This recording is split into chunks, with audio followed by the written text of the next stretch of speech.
രാജ്യത്തെ ജനങ്ങളാണ് എല്ലാ കാര്യത്തിലും ആത്യന്തികമായ ജനാധിപത്യത്തിൽ വിധികർത്താക്കളവരാണ്. 5 കൊല്ലത്തിലൊരിക്കൽ അവരുടെ മാൻഡേറ്റ്, അവരുടെ അഭിപ്രായം, അവരുടെ വിധിപ്രഖ്യാപനമാണ് നാടിൻ്റെ ഭാഗതയെ നിർണ്ണയിക്കുന്നത്.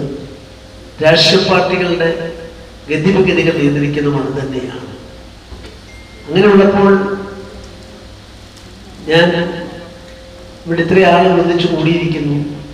അതും വിഭജനം ഭീകര സ്മൃതി ദിവസം എന്ന് പറയുമ്പോൾ നേരത്തെ സുരേഷ് സൂചിപ്പിച്ചതുപോലെ ഇതൊക്കെ എന്തിനാണ് ഇനി നമ്മൾ ചർവണം ചെയ്യേണ്ടത്?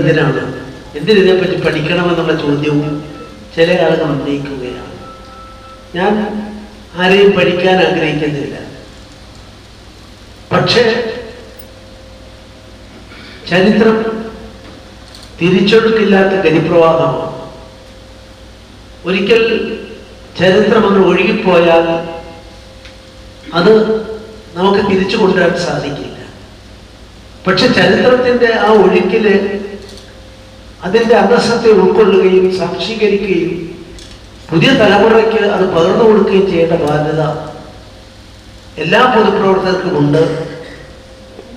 ഞാൻ ഉൾക്കൊള്ളുന്ന പ്രസ്ഥാനത്തിൽ മാത്രമല്ല, എല്ലാവർക്കും ഉണ്ട്. അതുകൊണ്ട് വിഭജനമെന്ന ഈ നാട് മാത്രമല്ല, ഇന്ത്യ കണ്ട ഏറ്റവും വലിയ ദുരന്തത്തിൻ്റെ ആ ഓർമ്മകൾ ഓർമ്മപ്പെടുത്തലുകൾ, അതോടൊപ്പം തന്നെ ലോകം തന്നെ കണ്ട ഏറ്റവും വലിയ ദുരന്തങ്ങളൊന്നായി വിഭജനത്തെ ചരിത്രം രേഖപ്പെടുത്തിയിട്ടുണ്ട്. അതിൻ്റെ പേരിൽ അത് പാടില്ല എന്ന് പറഞ്ഞുകൊണ്ട് ഒരു യുക്തിഭദ്രമല്ലാത്ത വാദങ്ങൾ എന്തിനാണ് ഉന്നയിക്കുന്നത്? നമുക്ക് ചർച്ച ചെയ്യാം, എല്ലാം ചർച്ച ചെയ്യണം. അതിന് സമയത്തോടെ ജനങ്ങളുടെ മുമ്പിൽ അവതരിപ്പിക്കാൻ നമുക്ക് സാധിക്കണം.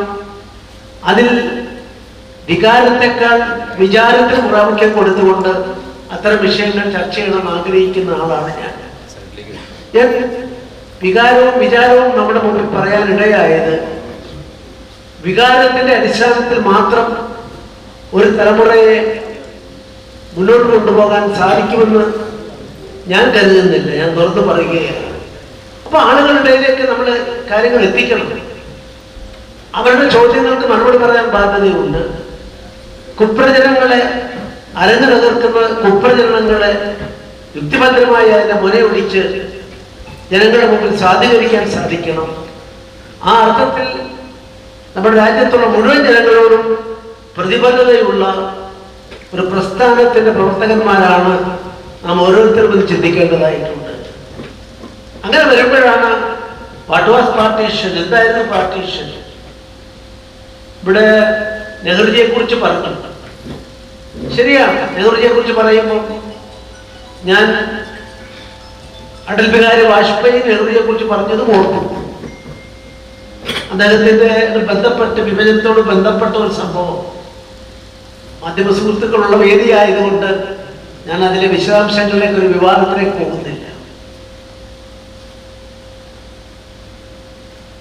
അത് നിങ്ങൾക്കെല്ലാം അറിയാം. ലേഡി മൗണ്ട് ബാറ്റൻ, അവരുടെ ഇളയ മകളുടെ പേരാണ് പമീല. പമീല എഴുതിയൊരു പുസ്തകം, ആ പുസ്തകത്തിൽ ഒരു പരാമർശമുണ്ട്. ഇന്ത്യയുടെ വിഭജനത്തിന്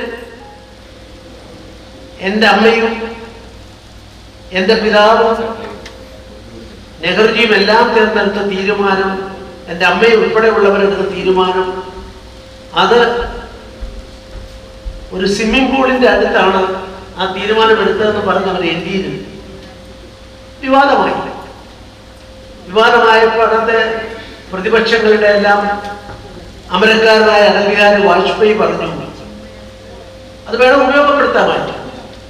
ആ പുസ്തകം നിരോധിക്കണമെന്ന വാദം വന്നപ്പോൾ അതിനെ ഭാരതീയ ജനസംഘം എതിർത്തില്ല. എതിർക്കാതിരിക്കാൻ പറഞ്ഞ കാരണം അദ്ദേഹം പറഞ്ഞു, നെഹ്റുജി ഉൾപ്പെടെയുള്ള ആളുകൾ ഒരുപാട് അഭിപ്രായ വ്യത്യാസമുണ്ട്. നെഹ്റുവിന്റെ ചിന്തകളും അദ്ദേഹത്തിന്റെ പ്രവർത്തനങ്ങളുമാണ് ഈ രാജ്യത്തെ ഈ നിസ്സഹായാവസ്ഥയിലേക്ക് എത്തിച്ചത്, പരാജയത്തിലേക്ക് എത്തിച്ചത്. അതിനെതിരെ പൊരുതുന്ന പ്രസ്ഥാനമാണെങ്കിലും വ്യക്തിനിഷ്ഠമായി അദ്ദേഹത്തെ ഒരു വിദേശത്ത് ഉള്ള ഒരു പുസ്തകം, ആ പുസ്തകം ഇന്ത്യയിൽ തീർച്ചയായും അതിൻ്റെ പേരിൽ വിവാദമുണ്ടാക്കി മുതലെടുക്കാൻ ഞങ്ങൾ ആഗ്രഹിക്കുന്നില്ല എന്ന് പറഞ്ഞുകൊണ്ട് അത് അന്നത്തെ നമ്മുടെ നിലപാട് ഒരിക്കലും ചരിത്രത്തിന്റെ ഭാഗമാകാതെ പോവുകയാണ് ഉണ്ടായത്. ഈ മാന്യതയാണ് വാസ്തവത്തിൽ ഭാരതീയ ജനസംഘത്തിന്റെയും BJP-യുടെയും അടിവേരുകൾ അവിടെയാണ് ഉറപ്പിച്ചിട്ടുള്ളതെന്ന് ഞാൻ പറയാൻ ആഗ്രഹിക്കുന്നു. പക്ഷെ അതുപോലെയാണോ ഇന്ന് അദ്ദേഹത്തിന്റെ കുടുംബത്തിൽപ്പെട്ട, നെഹ്റുവിന്റെ കുടുംബത്തിൽപ്പെട്ട ആളുകൾ തന്നെ പ്രതിപക്ഷ നേതൃസ്ഥാനത്ത് ഇരുന്നുകൊണ്ട് ഉന്നയിക്കുന്നെന്നുള്ള ചോദ്യം, ആ ചോദ്യവും ഉത്തരം തേടുകയാണ്. ഞാൻ ഗവർണറായിരുന്നപ്പോൾ ഞാനൊരു പുസ്തകം എഴുതി. ബഹുമാനപ്പെട്ട ഇന്ത്യൻ പ്രധാനമന്ത്രി പുസ്തകം അദ്ദേഹത്തിന് അതിന്റെ BBC എന്ന് പറയുന്ന ബ്രിട്ടീഷുകാരൻ നയിച്ച ഒരു ആക്ഷേപത്തിന് അദ്ദേഹത്തിന് മാനനഷ്ടം കൊടുക്കാൻ സാധിക്കില്ല. ഞാൻ പറഞ്ഞു, എന്റെ പുസ്തകത്തിലൂടെ ഞാൻ സ്ഥാപിച്ചത് പ്രൈം മിനിസ്റ്റർക്കെതിരായ ആരോപണം വരുന്നത് ഈ രാജ്യത്തിനെതിരായ ആരോപണമാണ്, അത് വ്യക്തിക്കെതിരായിട്ടുള്ളതല്ല. വ്യക്തിയാണെങ്കിൽ വ്യക്തിക്ക് മാത്രമേ കോടതി കേസ് കൊടുക്കാൻ അവകാശമുള്ളൂ.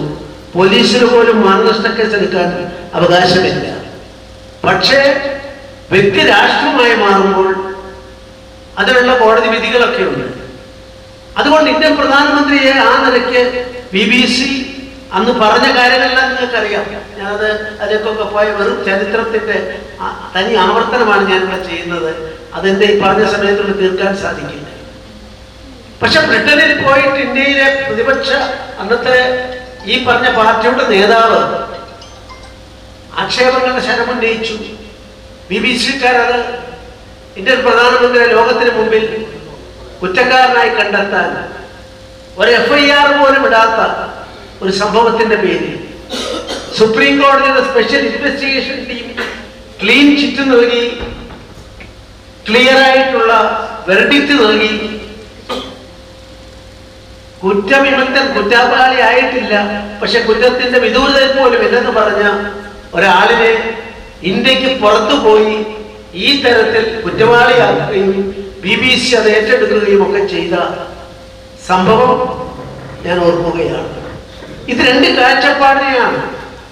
ഒന്ന്, ഈ രാഷ്ട്രം വലുതാണ്, ഈ രാഷ്ട്രത്തിലെ എല്ലാവരും എതിരാളികൾ പോലും അവർ ശത്രുക്കളല്ല എന്ന് കരുതുന്ന മഹത്തായ ജനാധിപത്യം, ആ ജനാധിപത്യത്തെ ഉൾക്കൊണ്ടുകൊണ്ടാണ് വാസ്തവത്തിൽ അടൽ ബിഹാരി വാജ്പേയി എന്ന നിലപാട് സ്വീകരിക്കുക വഴി പമീലയുടെ പുസ്തകം ഇന്ത്യയിൽ മരവിപ്പിച്ചു നിർത്തി വിൽപ്പന പാടില്ല എന്ന് പറഞ്ഞപ്പോൾ അതിനെ ഒരു ഇഷ്യൂ ആക്കി മാറ്റാതിരുന്ന അദ്വാനിയുടെയും അടൽജിയുടെയും വാക്കുകൾ ഞാൻ ഓർക്കുകയാണ്.